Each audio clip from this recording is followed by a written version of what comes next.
Conocer las noticias es bueno, entenderlas es mejor, avanzan los acercamientos entre el Gobierno Nacional y el Comité Nacional del Paro. Hemos tenido en esta primera emisión al doctor Miguel Ceballos por parte del Gobierno Nacional, alto comisionado para la paz. Acabamos de hablar con el señor Óscar Gutiérrez, director nacional de Dignidad Agropecuaria. Y todo esto se establece para lograr una negociación. Le reitero, como lo hemos venido diciendo, no se ha establecido todavía una mesa de negociación formal, continúan los acercamientos, el comité sigue haciendo algunas exigencias antes de sentarse a negociar, que era una palabra que ellos estaban esperando que el gobierno dijera, no dialogar, sino sentarse a negociar. Pero sabemos que negociar no es fácil. Doctor Julián Arévalo, decano de la Facultad de Economía de la Universidad Externado, doctor en Ciencias Políticas de la Universidad de Boston, es escritor de Negociación y Cooperación, Teoría y Experiencias en Resolución de Conflictos. Doctor Arévalo, buenos días. Muy buenos días, Jenner. Un saludo para usted y para toda la audiencia. Hemos hablado muchas veces de negociar. ¿Qué es negociar en una resolución de conflictos? Bueno, pues negociar básicamente es un proceso que permita encontrar una solución a un conflicto, como se lo acaba de indicar, que deje satisfechas a las partes. Yo haría un énfasis importante en que negociar no es regatear, negociar no es partir la diferencia como muchas personas piensan, sino que negociar es abordar los intereses subyacentes a lo que las partes dicen. En estos días, por ejemplo, a propósito de esta introducción que escuchábamos suya, Jenner, donde vemos unas peticiones por parte del comité y unas exigencias también por parte del gobierno, pues negociar no es simplemente decir cuáles exigencias sí, cuáles exigencias no, sino buscar una solución que satisfaga los intereses de uno y otro lado y buscar construir una tercera opción o una cuarta opción, como la queramos ver, que no existe entre las peticiones ni de uno ni del otro de los lados que están en la mesa. ¿Negociar es ceder a todo lo que se pide? Claramente no, negociar no es ceder, negociar es tener claro cuáles son los intereses que uno tiene y buscar la mejor forma de satisfacerlos. No siempre esos intereses se cumplen de la forma que uno quiere y es tarea de uno y de la contraparte crear esas soluciones que nos permiten alcanzar lo que queremos y darle también al otro parte de lo que él quiere. Insisto, no es partir la diferencia, es crear terceras opciones. En ese sentido, ¿cómo ve usted lo que está sucediendo en nuestro país? Tenemos un paro que ya está avanzando a 3 semanas prácticamente. El gobierno en un comienzo dijo estamos dispuestos a dialogar. Desde el Comité del Paro exigieron unidad, dijeron mire, queremos escuchar esa palabra, negociación. El gobierno hace un comunicado donde establece claramente que tiene la voluntad de sentarse a una mesa de negociación. Sin embargo, a la par, el presidente Iván Duque ha venido haciendo algunos anuncios que tienen que ver con ese pliego que inicialmente publicó el Comité Nacional del Paro, gratuidad en educación, anoche empleo juvenil y a la par también exigencia de desbloquear las vías. Esos anuncios que ha hecho el presidente Iván Duque, ¿cómo funcionan en un proceso de negociación cuando desde el Comité del Paro dicen, mire, son anuncios que no han sido concertados? Claro que sí. Yo quisiera decir una cosa para poder responder esta pregunta. En una negociación, las formas son tan importantes como el fondo.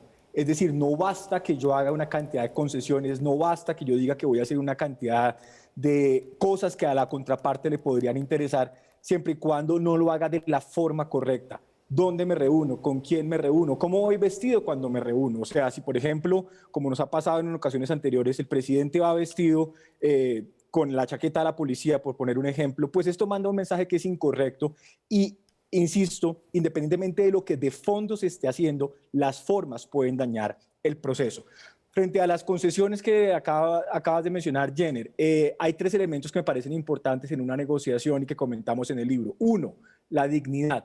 Todos queremos ser tratados de una forma correcta, aspiramos a ser reconocidos, aspiramos a ser tenidos en cuenta. Luego, cuando hay declaraciones unilaterales, ese principio de dignidad se está vulnerando porque yo no soy parte de ese proceso. Segundo elemento, la confianza. En un escenario como el que hemos tenido durante las últimas semanas, con bloqueos, con manifestaciones, con violencia por parte de la policía, con declaraciones muy agresivas por parte de algunos representantes del gobierno, pues esa confianza se destruye. Y para empezar a negociar, si bien no tenemos que ser amigos, porque podemos negociar desde la diferencia, sí tenemos que empezar a generar algunos gestos mínimos que permitan superar la desconfianza. las imágenes que estamos viendo en este momento, por ejemplo, respecto a las protestas, pues sí es necesario un mensaje contundente de parte del gobierno, rechazando cualquier tipo de violencia, en particular la que el gobierno está en obligación de controlar, que es la de la fuerza pública. Claro, Decía dignidad, segundo, confianza, y un tercer elemento que es muy importante, que es el liderazgo. ¿A qué me refiero con el liderazgo?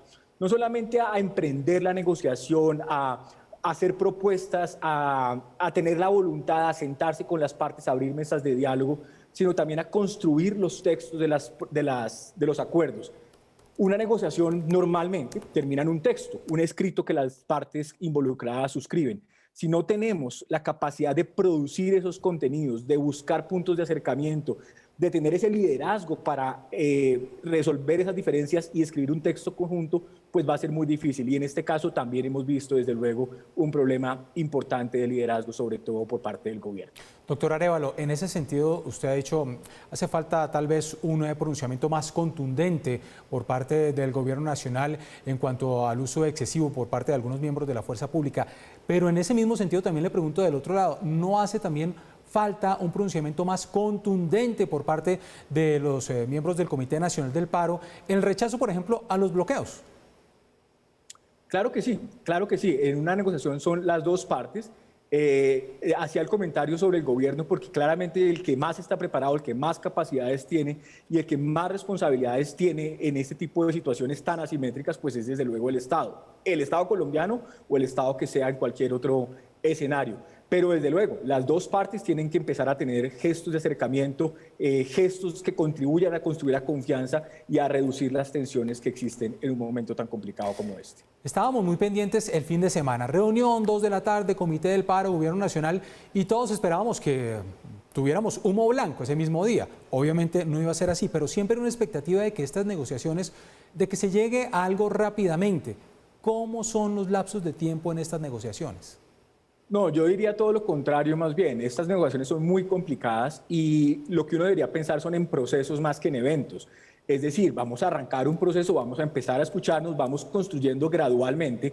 El gradualismo es una receta muy recomendada por los expertos en este tipo de situaciones y a partir de ahí vamos construyendo pequeños acuerdos que sirvan como ancla para las discusiones posteriores. Eso en cuanto a esta mesa principal sobre la que se han sembrado tantas expectativas. Pero en paralelo, me parece muy importante que desde el gobierno, en este caso, se inicien diálogos con diferentes actores en diferentes ciudades, en diferentes regiones, en diferentes espacios. Por ejemplo, claramente respecto al Comité del Paro ha habido una queja por su cuestionable representatividad de muchos sectores, en particular los jóvenes que han sido protagonistas de las marchas durante estos días. La pregunta entonces sería, ¿cuál es esa estrategia en paralelo del gobierno para acercarse a los jóvenes, para acercarse a organizaciones sociales, para acercarse a problemáticas que se salen del ámbito estrictamente nacional y que pueden empezar a construirse desde las regiones, desde las universidades, desde diferentes espacios? Y más bien pensar una situación como la que estamos viendo, no como una mesa en la que hay dos partes enfrentadas como si fuera un juego de ajedrez, sino podríamos llamarlo de una manera más holística, con múltiples dimensiones interactuando simultáneamente. Sí. Básicamente entender la multidimensionalidad de un problema como el que estamos viendo y prepararse para eso y no esperar que simplemente en una mesa, como lo hemos visto hasta ahora, se resuelvan todos los problemas. Y eso amarrado a unas expectativas muy altas que generan una frustración cuando vemos noticias como las de este fin de semana, donde no se ha podido avanzar en esas conversaciones. Usted, experto en negociación, ¿es optimista frente a este proceso? Vea, yo no quisiera hablar de optimismo o de pesimismo, sino más bien de cómo uno se prepara para abordar una situación como esta. Yo creo que el presidente y el equipo de gobierno harían bien en recibir apoyo de la comunidad internacional, las Naciones Unidas, una cantidad de ámbitos, de organizaciones que podrían apoyar mucho en este proceso, porque lo que hemos visto hasta ahora, desafortunadamente, ha sido un manejo muy torpe de la situación, la imposibilidad de construir acuerdos y básicamente pues es algo básico. Cuando uno no sabe cómo hacer algo, déjese ayudar. Y yo creo que hay muchas organizaciones, como decía hace un momento, muchos gobiernos en otros países que están dispuestos a apoyar en un proceso como este. Pues es el doctor Julián Arévalo, decano de la Facultad de Economía de la Universidad Externado. Un placer tenerlo. Feliz día. Igualmente, muchísimas gracias. Que esté muy bien.